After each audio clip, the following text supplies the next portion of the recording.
You, the one they laughed at in daylight, then searched for in secret at 3 a.m. The one they called crazy, while their own hands shook behind locked screens. Yeah, you. Come closer. Don't blink. Because what happened to you wasn't healing. It wasn't self-improvement.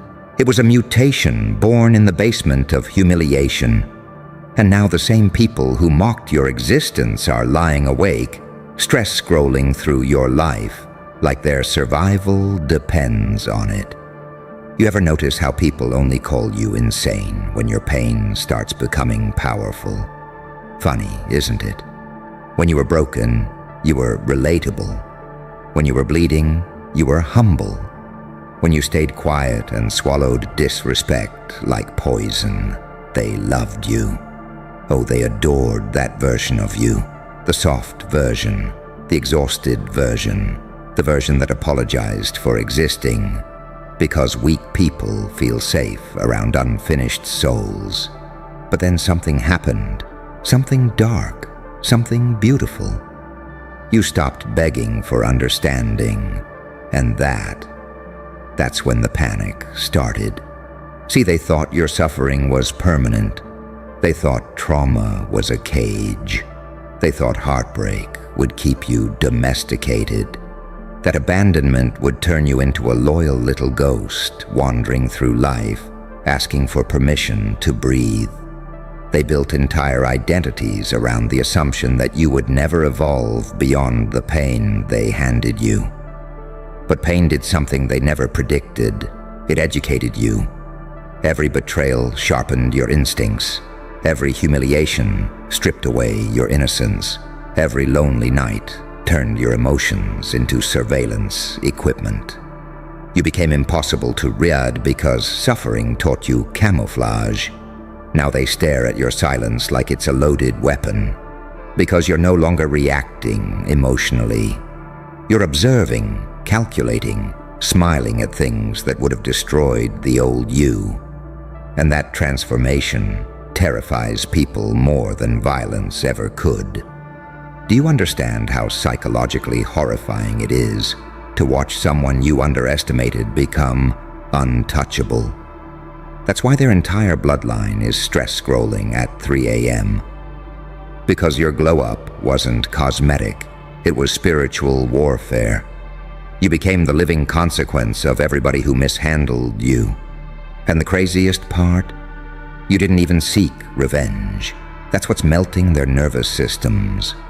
You disappeared into the shadows, rebuilt yourself in silence, and came back, radiating a kind of peace that looks demonic to people addicted to chaos. You stopped explaining yourself, stopped chasing closure, stopped defending your heart to people committed to misunderstanding it. That silence? Oh, it's louder than screaming. Now every post you make feels like a threat. Every smile feels sarcastic. Every win feels illegal. People who once mocked your ambition are now studying your behavior like investigators at a crime scene. Who are they now? What happened to them?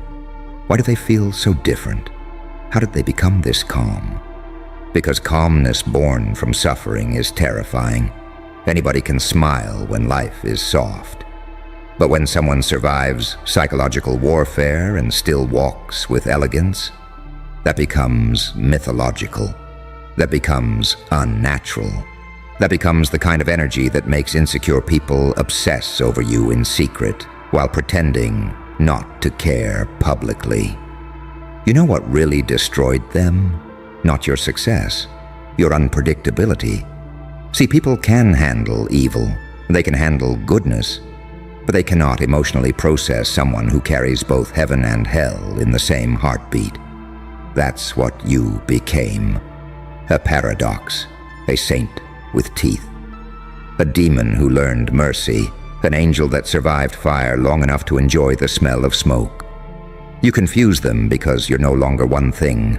You can be compassionate without being weak, dangerous without being cruel, detached without being empty. And that level of emotional duality breaks fragile minds, because now they can't categorize you anymore. You were supposed to stay the victim. That was the agreement, the wounded little character in their personal movie. The emotional punching bag they could revisit whenever they needed validation. But you shattered the script. You evolved outside the role they assigned you. Now every room you enter feels psychologically uneven. People feel watched around you, not because you're threatening them, but because your presence forces them to confront themselves. And most people spend their entire lives running from their own reflection. That's why they hate you. You became a mirror, a living reminder that pain can either destroy a person or turn them into something unforgettable. And you became unforgettable. Now they scroll through your life trying to decode the transformation, trying to find the moment you snapped, trying to pinpoint the exact second the sadness in your eyes turned into strategy. But they'll never find it, because the transformation didn't happen in one moment. It happened slowly, in silence, in all those nights nobody checked on you, in every fake apology, every betrayal disguised as love, every time you had to rebuild yourself alone, while the world continued laughing. That's where the monster was born, not the screaming kind. No, no, no. The worst monsters are quiet. The ones who learned emotional discipline through abandonment, the ones who can sit in pain without collapsing, the ones who stopped needing applause to believe in themselves. That kind of person becomes unstoppable because they no longer fear isolation. And once someone stops fearing loneliness, society loses control over them. That's the secret nobody tells you. Your independence terrifies people more than your anger ever will. Because anger can be manipulated, loneliness can be exploited. But peace, real peace, peace forged in suffering, that creates a human being who cannot be psychologically bribed anymore. Now look at them. Stress scrolling, watching your stories, checking your likes, zooming into your happiness like detectives trying to prove it's fake. Because your existence became evidence that they were wrong about you. And ego cannot survive being wrong for too long, especially people who built their superiority on your suffering. That's why they gossip, why they stalk, why they secretly hope you fail. Not because they hate you, because your evolution exposed their stagnation. You kept growing while they kept performing. You became real while they became louder. And deep down, they know it. That's why your silence hits harder than their opinions ever could. Because silence from someone who survived hell sounds different. It has weight. It has intelligence. It has the energy of someone who no longer needs permission to become dangerous. And dangerous doesn't always mean violent. Sometimes dangerous means emotionally free. Sometimes dangerous means no longer chasing people who abandoned you. Sometimes dangerous means waking up one day and realizing your self-worth is no longer negotiable. That realization changes your face, your posture, your aura. Even your enemies feel it before you speak. That's why they panic when you disappear, because people fear what they can't monitor. And you became unreadable. You learned how to move without announcements, win without validation, heal without attention. That level of self-control feels supernatural in a world addicted to performance. Now every move you make feels cinematic. Every sentence feels layered. Every absence feels intentional. You became the type of person people talk about in private with nervous laughter. Something changed about them. Yeah, pain refined you. And now the same world that once mocked your existence can't stop refreshing the screen, hoping to understand the creature they accidentally created. But here's the darkest part. You still remember everything. Every insult, every fake smile, every moment they made you feel disposable. You just no longer carry it emotionally. You carry it strategically. That's evolution. The old you wanted revenge. The new you understands something colder. Success is more psychologically violent than retaliation could ever be. Because revenge ends quickly. But becoming unforgettable, that tortures people forever. So let them scroll, let them stare, let them lose sleep, wondering how the person they underestimated became the most emotionally powerful presence in the room. Because while they were busy mocking your pain, you were turning suffering into mythology. And the terrifying part is, you still haven't shown them your final form. Know what they're witnessing right now is only the smoke leaking from the edges of the fire. The real transformation, that happened underneath the surface, in places nobody could survive long enough to understand. See, people think darkness changes you instantly. It doesn't. Darkness studies you first. It watches how long you can endure disrespect before your smile starts twitching. It watches how many betrayals you survive before your empathy begins sharpening into instinct. It watches how many nights you spend alone replaying conversations in your head before your innocence finally erots into awareness. And awareness is where you became lethal. Not physically, psychologically. You started noticing patterns. The fake concern, the strategic compliments, the manufactured misunderstandings, the way people secretly enjoyed your confusion because your weakness made them feel emotionally superior. Oh, you saw it all eventually? That's the curse of surviving pain for too long. Your perception mutates. You stop hearing words. You start hearing intention. And once you can hear intention, human beings become horrifyingly transparent. That's why your energy changed. You stopped over-explaining yourself because you realized people understood you perfectly the first time. They were just manipulating your need to be understood.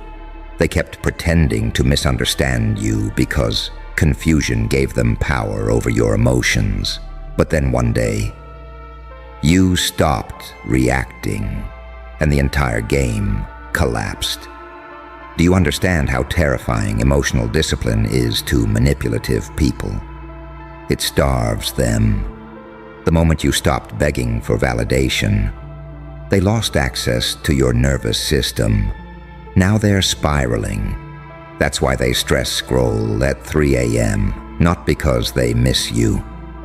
Because they miss controlling the version of you that doubted itself. That version is dead now, buried somewhere beneath all those sleepless nights where you had no choice except evolve or disappear. And evolution through suffering creates a very specific kind of human being. The kind that smiles slowly, the kind that speaks carefully, the kind that no longer confuses kindness with weakness. You became emotionally bilingual. You learned the language of angels and demons at the same time. That's why people can't predict you anymore. One moment you radiate warmth that heals wounded souls, and the next moment your silence feels like a graveyard with Wi-Fi.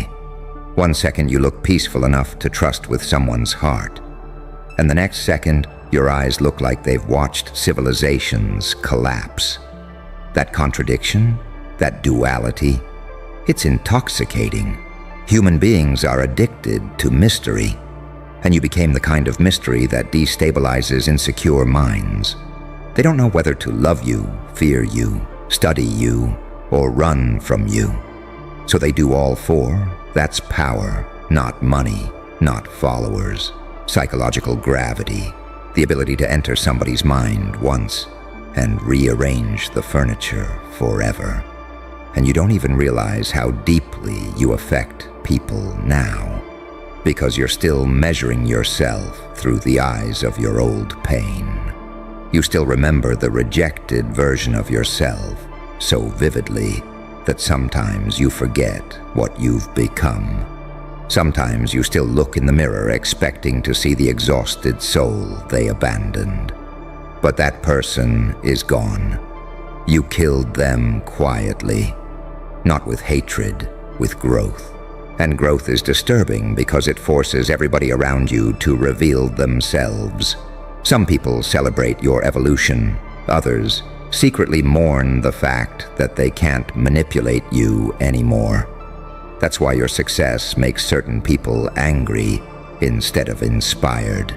Your healing exposed their addiction to your suffering. Read that again inside your bones. Your healing exposed their addiction to your suffering. That's why they become colder when you become happier. That's why they go silent when you start glowing. That's why every achievement of yours feels like a personal attack to people who emotionally benefited from your insecurity.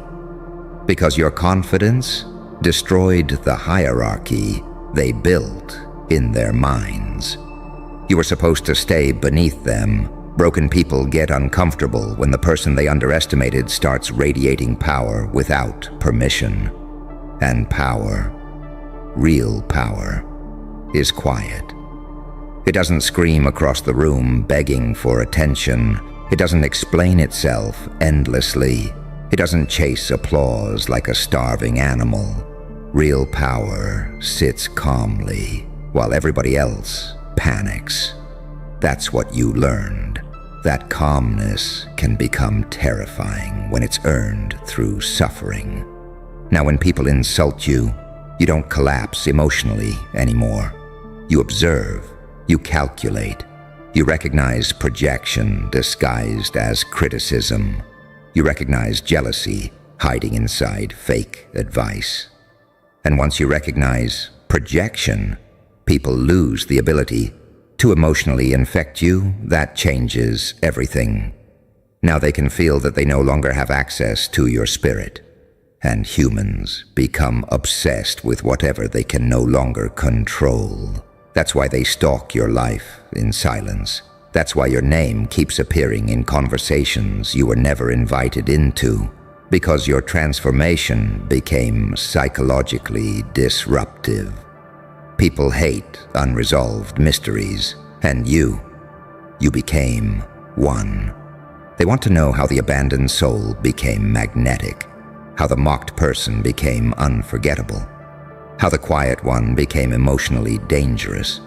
But the answer is too uncomfortable for them to accept. You adapted, while they stayed the same. An adaptation is terrifying because it proves survival belongs to the unpredictable. That's why you stopped being easy to read. Sometimes you're warm, sometimes distant, sometimes playful, sometimes cold enough to make people question their own existence. Good. Let them wonder. Predictability is emotional slavery. The moment people fully understand your patterns, they start designing cages around your behavior. They start treating your reactions like buttons on a machine. But suffering shattered your programming. Now even your silence feels armed.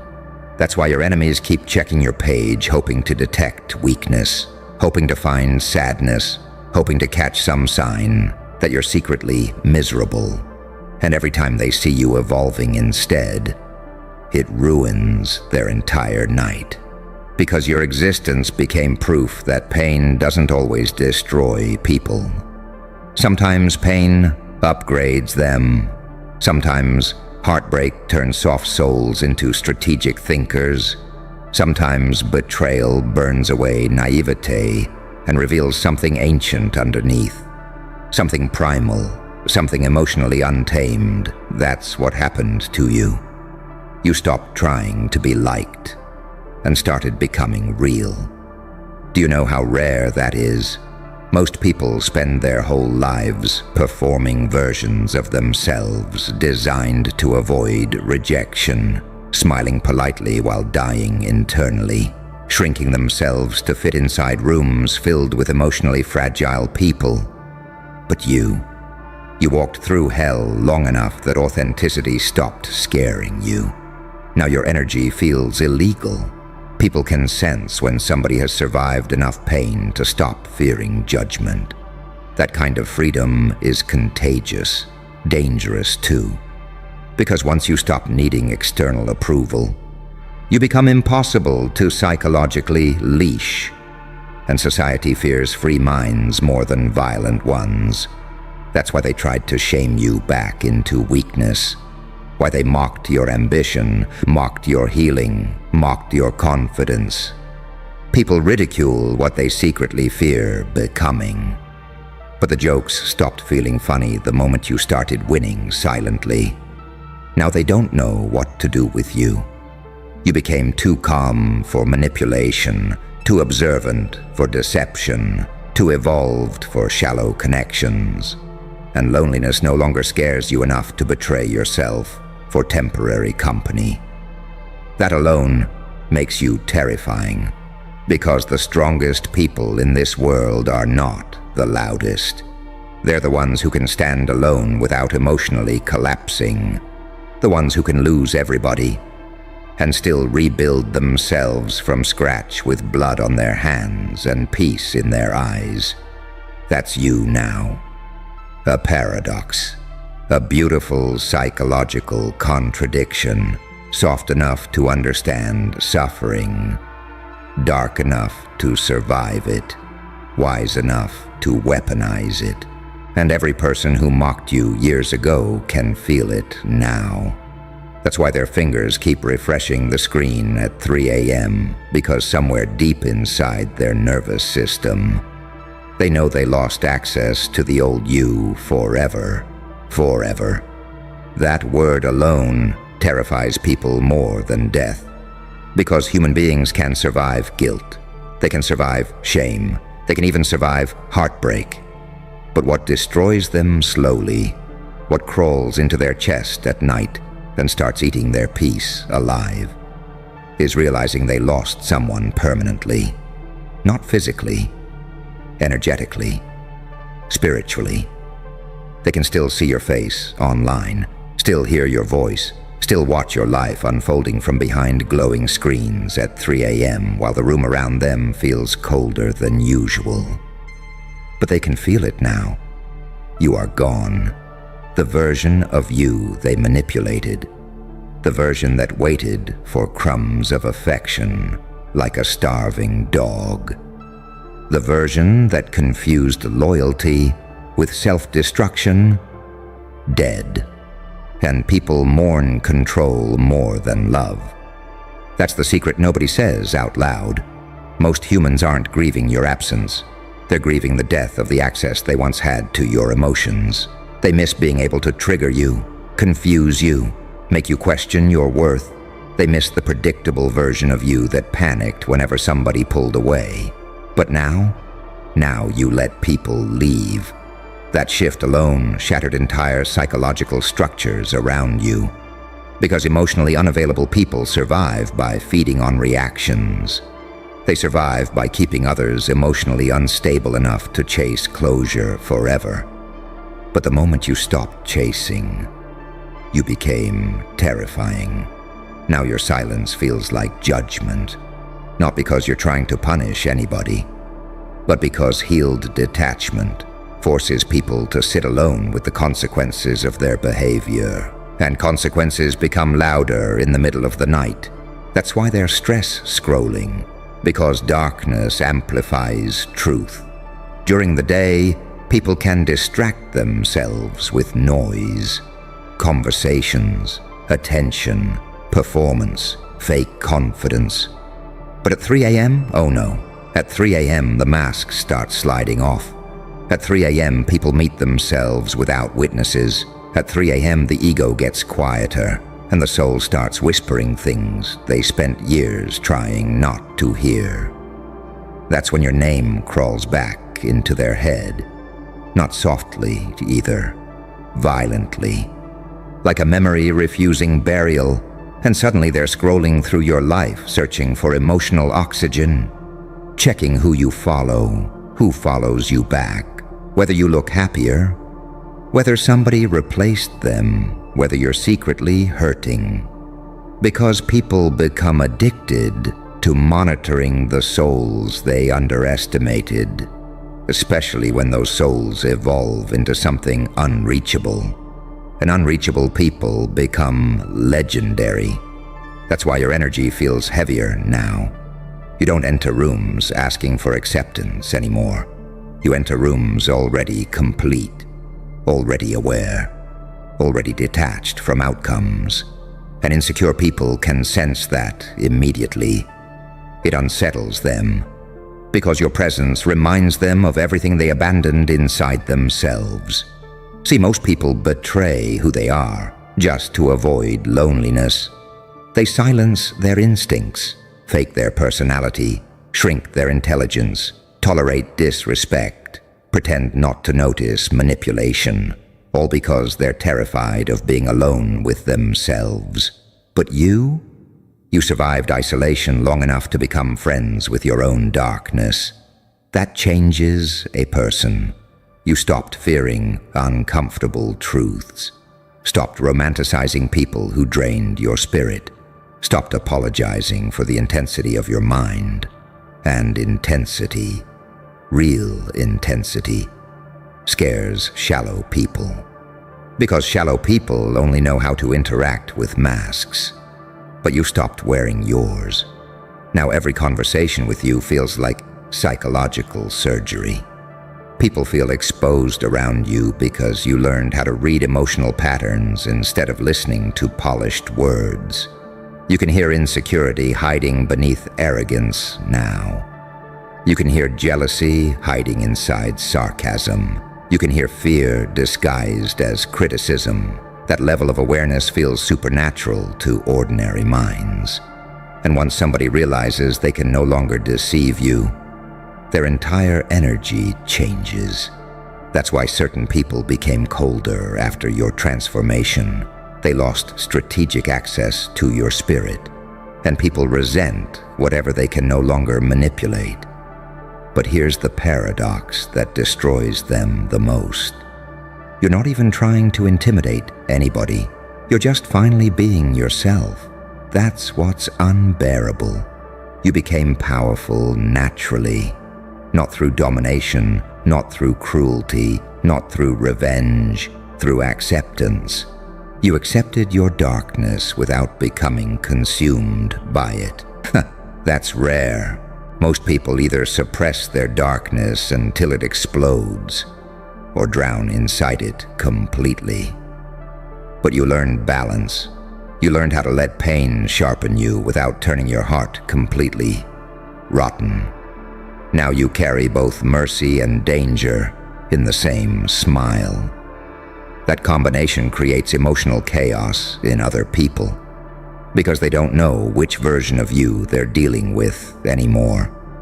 The forgiving soul or the emotionally detached strategist who learned how to disappear without explanation. The answer is both.